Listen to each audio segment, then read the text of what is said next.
देखते हैं कि सबीना नाम की एक लड़की को जबरदस्ती एक हॉस्पिटल में लाया जाता है। दरअसल इसे एक मानसिक बीमारी है जिसमें वो अपने इमोशंस कंट्रोल नहीं कर पाती। उसे गुस्सा आना, हंसना, रोना, घबराना सब कुछ एक साथ हो जाता है।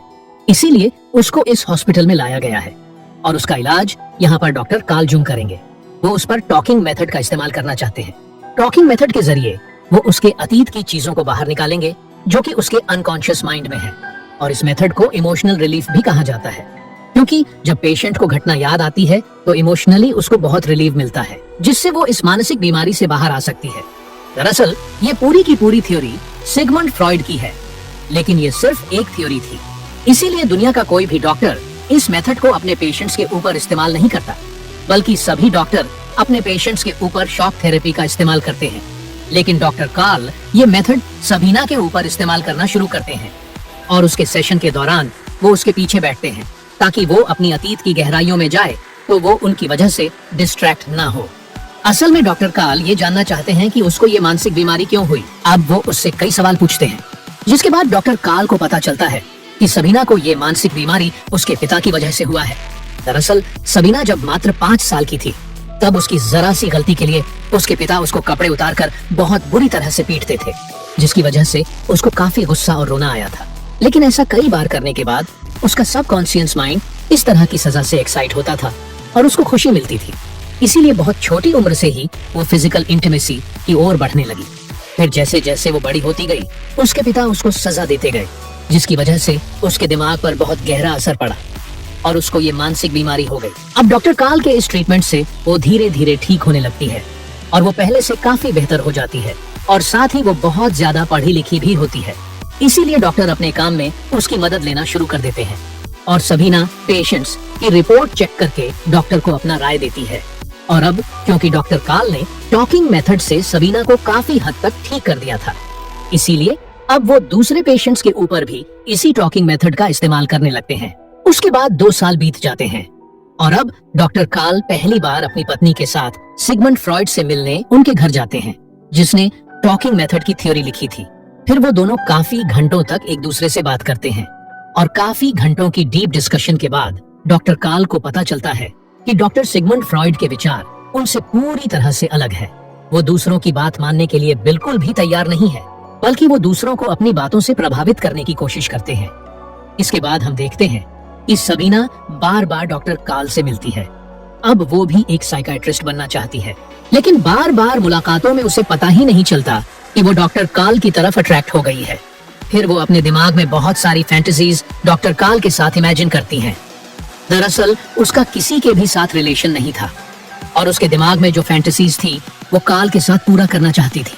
इसीलिए वो दोनों जब बैठकर बात कर रहे थे तभी सबीना कार्ल को किस कर देती है, लेकिन डॉक्टर कार्ल कोई भी रिस्पॉन्स नहीं देते क्योंकि वो अपनी पत्नी को धोखा नहीं देना चाहते थे। उसके बाद एक दिन डॉक्टर सिगमंड फ्रॉइड एक पेशेंट को डॉक्टर कार्ल के पास भेजते हैं, जो खुद एक डॉक्टर है जिनका नाम ग्रोस होता है, लेकिन ये भी फिजिकल इंटीमेसी के आदी है। और अब जब वो दोनों एक दूसरे से बात कर रहे थे तो डॉक्टर ग्रोस उन्हें बताते हैं कि जब भी वो किसी पेशेंट का ट्रीटमेंट करते हैं तो उनकी हर एक डिमांड को पूरा कर देते हैं, भले ही वे पेशेंट की फिजिकल नीड क्यों ना हो, क्योंकि ऐसा करने से पेशेंट उनके साथ फ्री हो जाते हैं, जिससे उसका ट्रीटमेंट करने में आसानी होती है। तब कार्ल डॉक्टर ग्रोस को सबीना की इच्छाओं के बारे में बताते हैं, जिस पर वो कहते हैं कि तुम्हें उसकी इच्छाओं को पूरा करना चाहिए। और अब उनकी बातें सुनकर डॉक्टर कार्ल सबीना के साथ रिलेशन में आ जाते हैं, जिसके बाद सबीना की जो भी इच्छाएं होती है वो कार्ल के साथ पूरा करती है। तब डॉक्टर कार्ल उसको उसके पिता की तरह सजा देकर उसको एक्साइट कराते हैं और उसकी हर एक इच्छा को पूरा करते हैं। उसके बाद डॉक्टर कार्ल सिगमंड फ्रॉइड के पास जाते हैं और उनसे सबीना के केस को डिस्कस करते हैं, जिस पर सिगमंड फ्रॉइड कहते हैं कि ये काम वासना है जिसको पूरा करने के लिए वो किसी भी हद तक जा सकती है। पर डॉक्टर कार्ल सबीना के साथ अफेयर करने वाली बात उनको नहीं बताते और अब वो बहुत सारे अलग सेक्टर्स पर काम करना चाहते थे, लेकिन डॉक्टर सिगमंड फ्रॉइड उनको मना कर देते हैं, जो बात डॉक्टर कार्ल को अच्छी नहीं लगती। फिर इसी तरह काफी समय बीत जाता है और एक दिन doctor Sigmund Freud doctor Carl से कहते हैं कि क्या तुम्हारे और तुम्हारी पेशेंट के बीच अफेयर चल रहा है, जिस पर कार्ल साफ साफ मना कर देते हैं। दरअसल वो नहीं चाहते थे कि उनके अफेयर के बारे में किसी को पता चले। तब डॉक्टर सिगमंड फ्रॉइड कहते हैं कि कोई अनजान लड़की ने मुझे लेटर भेजा था कि उसका तुम्हारे साथ अफेयर चल रहा है, जिसे सुनने के बाद डॉक्टर कार्ल सबीना के पास जाते हैं और उससे ब्रेकअप कर लेते हैं। जिसके बाद एक बार फिर से सबीना मेंटली वीक होना शुरू हो जाती है और उसे अपनी मेडिकल की पढ़ाई पूरी करने के लिए किसी की मदद चाहिए थी। इसीलिए वो डॉक्टर सिगमंड फ्रॉइड को एक लेटर लिखती है, जिसमें वो अपनी और कार्ल के अफेयर के बारे में भी लिखती है। जिसके बाद सिगमंड फ्रॉइड कार्ल से दोबारा कंफर्म करते हैं। तब डॉक्टर कार्ल दोबारा से उनको मना कर देते हैं। उसके बाद सिगमंड फ्रॉइड सबीना को एक लेटर लिखते हैं और उसे अपना अपॉइंटमेंट नहीं देते, जिसे देखने के बाद सबीना को काफी बुरा लगता है। फिर वो डॉक्टर कार्ल से मिलने जाती है और उन्हें कहती है कि तुम्हें हमारे बारे में सिगमंड फ्रॉइड को बताना होगा, क्योंकि मुझे अपनी पढ़ाई में उनकी मदद चाहिए। अगर मैं चाहती तो तुम्हें बदनाम कर सकती थी, लेकिन मैंने ऐसा नहीं किया। दरअसल सबीना इनडायरेक्टली कार्ल को धमकी दे रही थी। तब ये सुनकर डॉक्टर कार्ल को उसकी बात माननी पड़ती है और वो सिगमंड फ्रॉइड के लिए एक लेटर लिखते हैं, जिसमें वो सब कुछ सच बता देते हैं। जिसे जानने के बाद सिगमंड फ्रॉइड सबीना को अपॉइंटमेंट दे देते हैं। अब इस लेटर की बात कार्ल की पत्नी को भी पता चल जाता है। फिर इसी तरह कुछ और साल गुजर जाते हैं और एक दिन सिगमंड फ्रॉइड और कार्ल अपनी टीम को लेकर अमेरिका जाते हैं, ताकि दुनिया को इस साइको एनालिसिस के बारे में बताया जा सके। लेकिन जब इस बारे में मीटिंग हो रही होती है तो कार्ल और सिगमंड फ्रॉइड के बीच काफी आर्ग्यूमेंट्स होते हैं, क्योंकि हर एक पॉइंट में ये दोनों अलग अलग तरह से सोचते थे।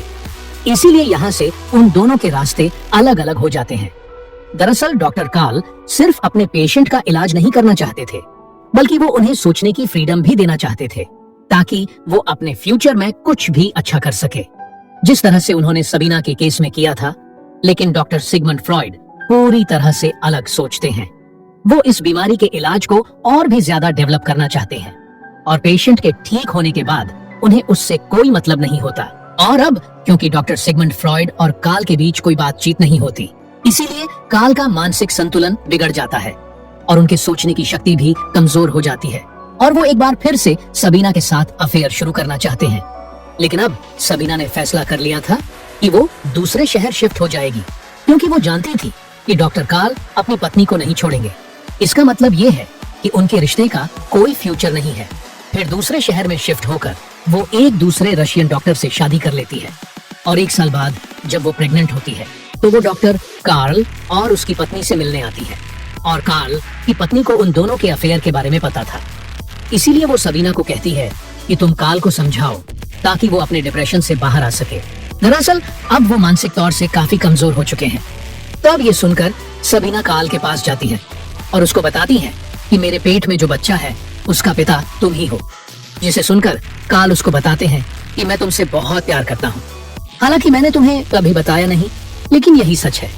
तब रोते हुए सबीना वहाँ से चली जाती है और उस दिन के बाद से वो कभी भी कार्ल से मिल नहीं पाई, क्योंकि वर्ल्ड वॉर के दौरान सबीना और उसकी दोनों बेटियों को नाजी सैनिकों ने जान से मार दिया था और कार्ल ने खुद को किसी तरह संभाल लिया था। और इसी के